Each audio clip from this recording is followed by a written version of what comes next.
Hi guys, let me show you how to connect your germ to our controller here. So first things, put your germ on a flat, steady ground and turn on the power switch. And you can see right now the light is flashing.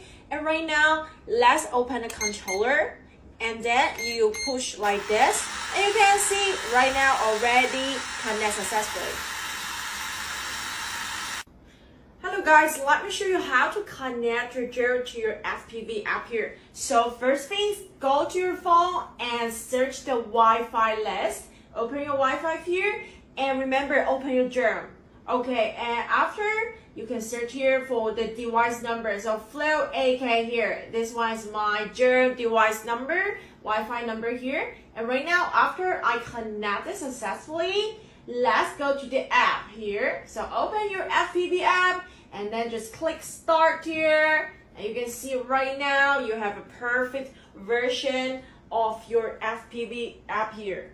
So right now you can see my face here.